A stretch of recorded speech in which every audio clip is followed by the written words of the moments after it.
Hello children, I welcome all of you to the next video class of class 10 English, and the topic that we have today is a small poem written by George Leslie Norris, a Welsh poet who was born in Wales, England.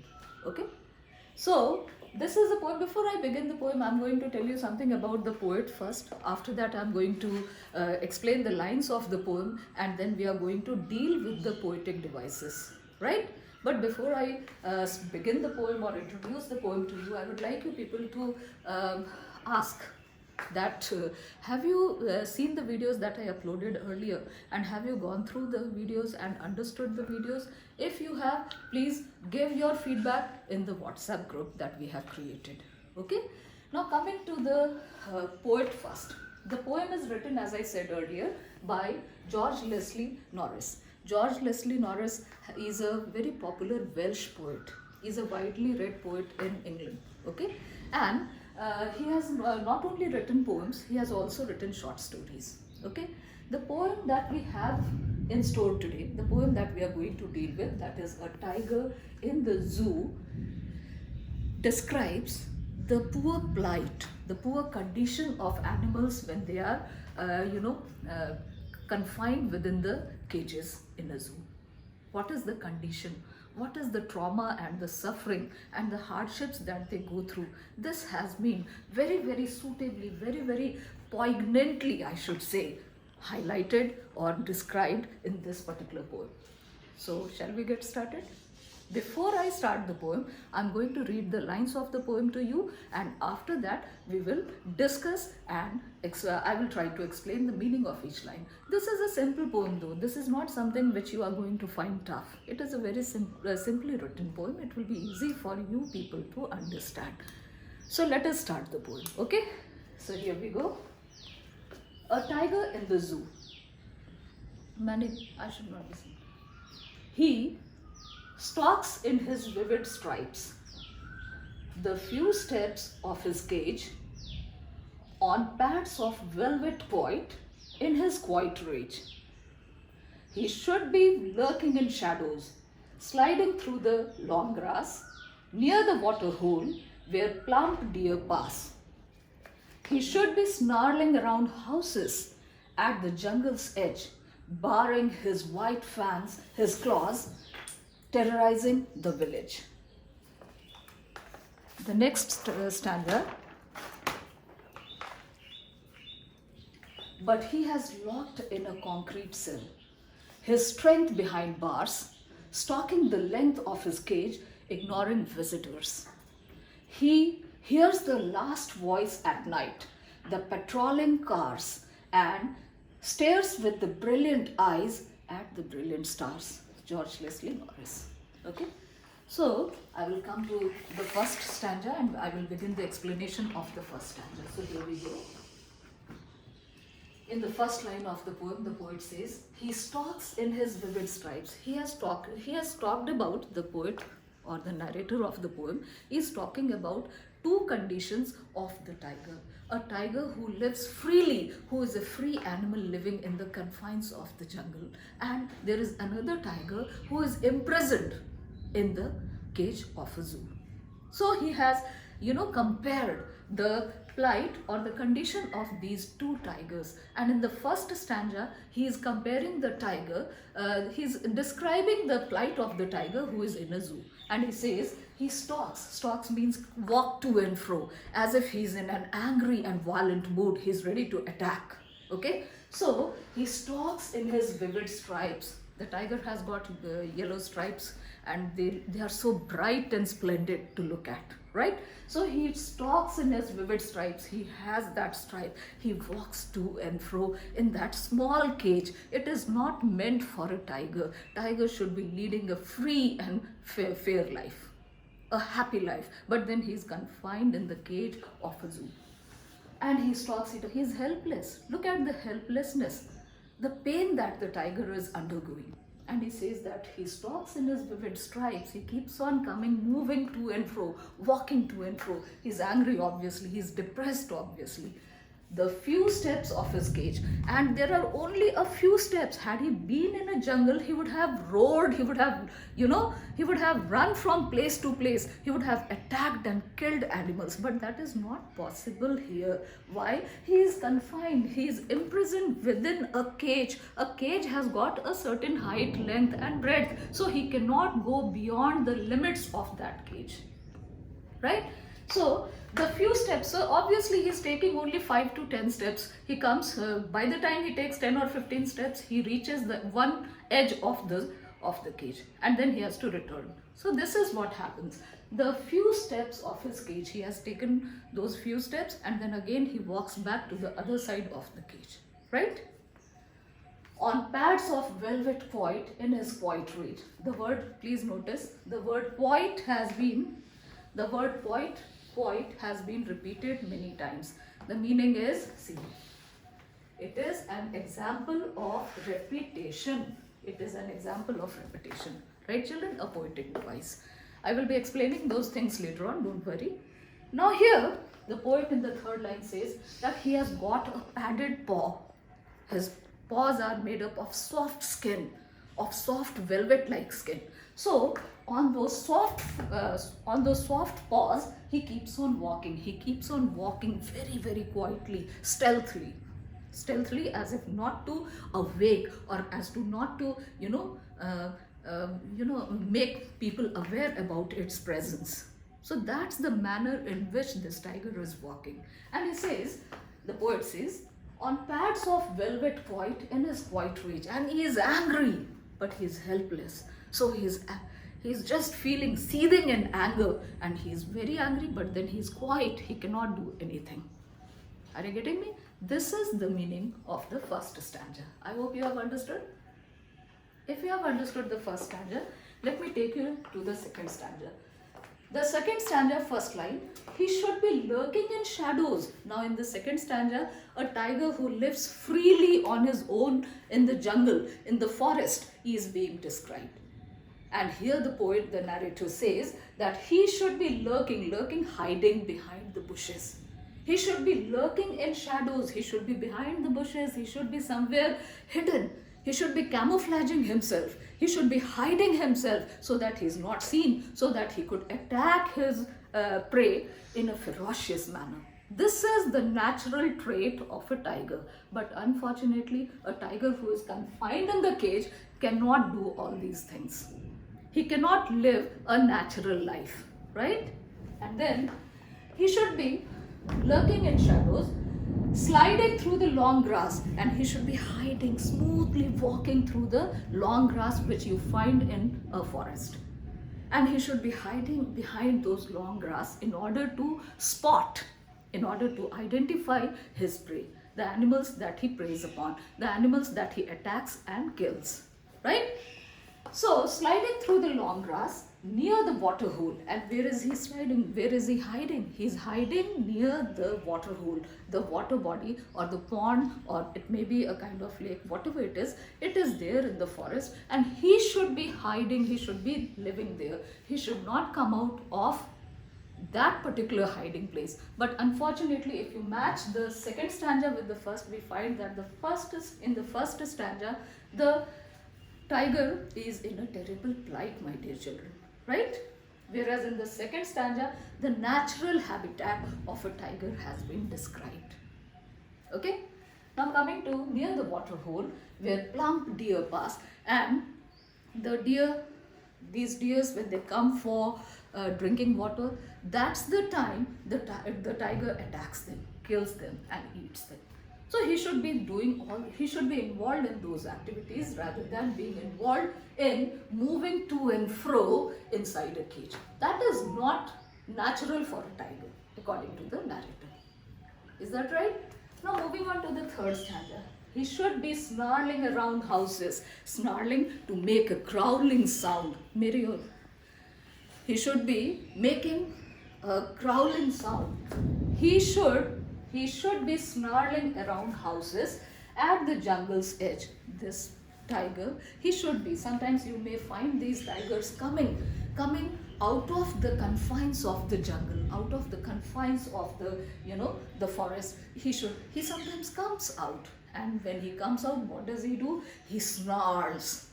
He makes those angry growling sound in order to what? In order to bar in his white fangs, his claws. He takes out, fangs means his teeth. The white teeth, the ferocious, the deadly teeth that he's gifted with. Nature has gifted that kind of fang or teeth to this animal. Otherwise, this animal will not be able to kill its prey and survive in this harsh nature.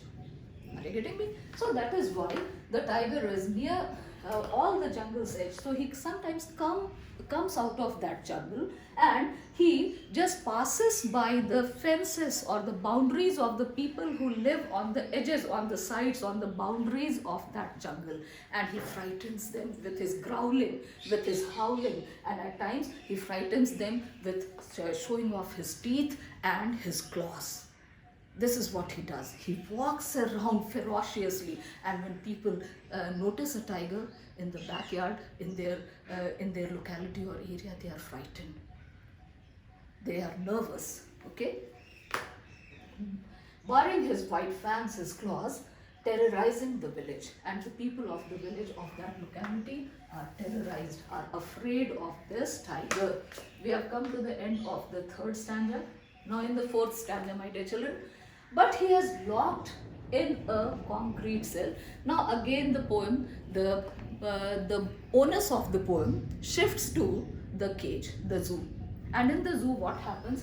But he is locked in a concrete cell. He has got a cage. That cage may be made up of iron bars, or some part of the cage is sometimes made up of cement.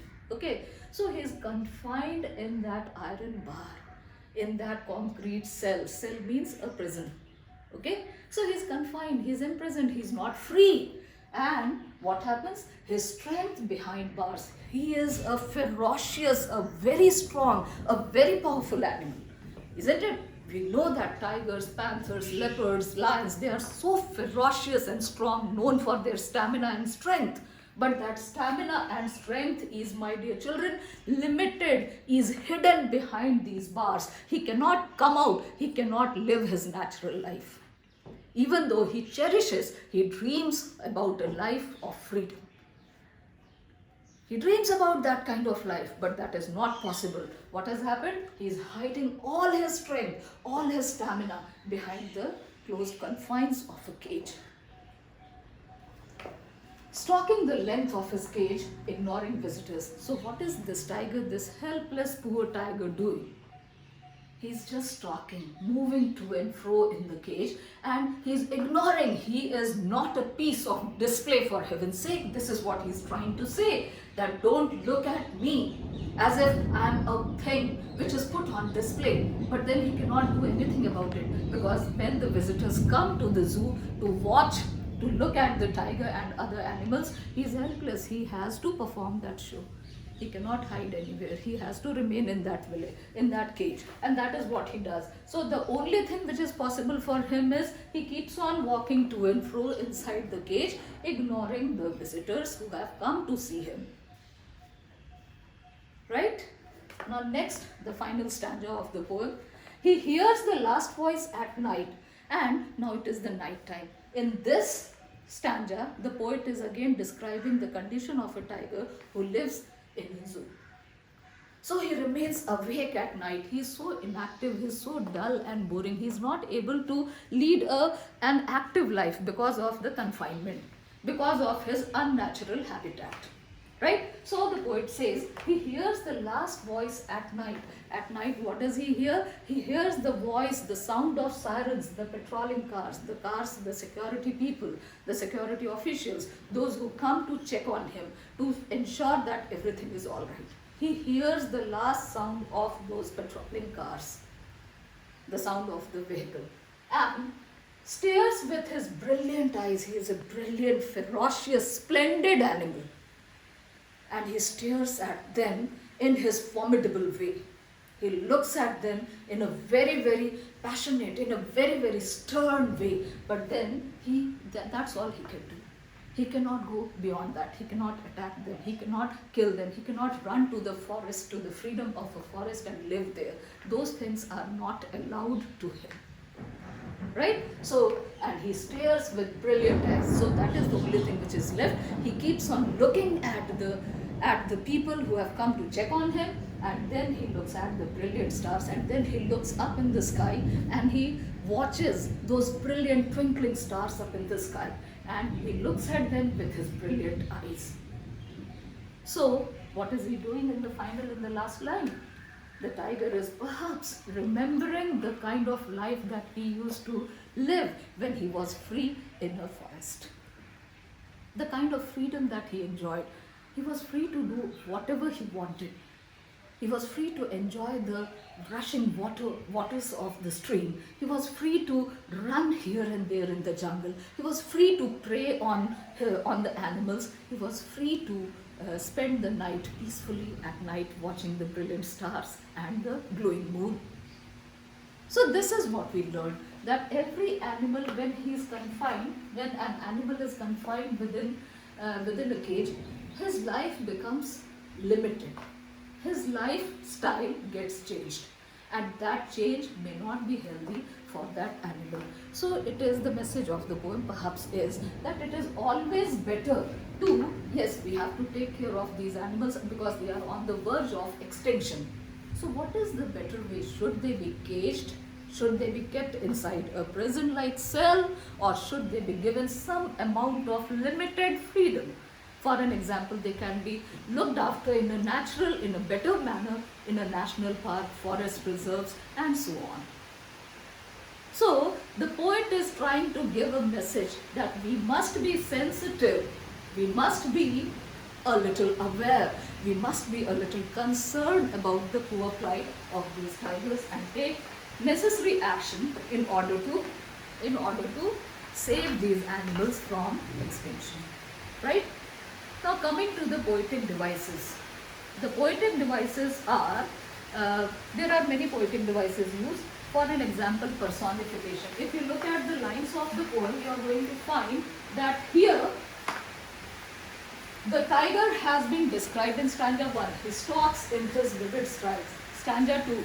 He should be lurking in shadows. So we don't use word he for animals. If we are using he, we are personifying. The literary device that we are using here is personification.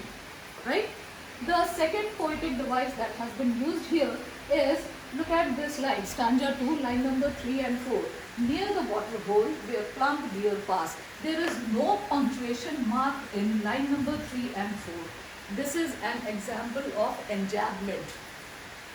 This is an example of enjambment. Then let us move on to the fourth stanza. Again, there is another example of enjambment in,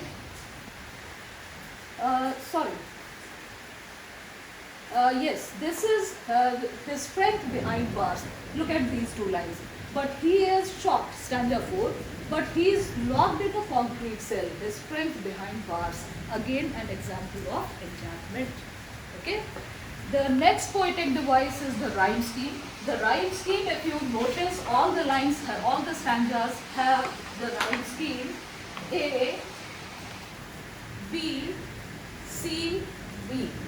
A, B, C, B is the rhyme scheme of all the stanzas. You can notice that. You just go through the poem and just rhyme the last words, and you'll find this is the rhyme scheme. So these are the poetic devices. And then there is oxymoron in this particular line. In his quiet rage. What is this quiet rage?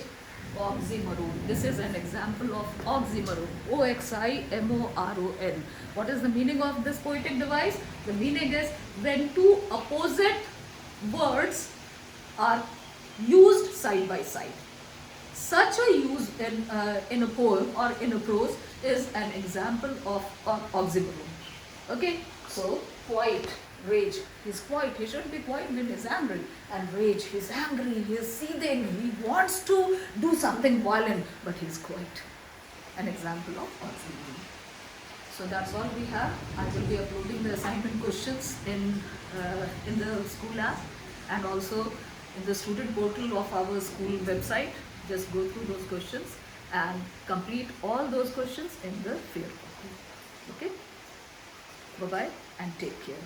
And take good care of yourself. Times are tough, I have already told you. And use the free time that you have got in a constructive manner. Enrich yourself with different skills, with different hobbies that you may follow. Okay? Learn something good. Learn something constructive. Bye. Take care.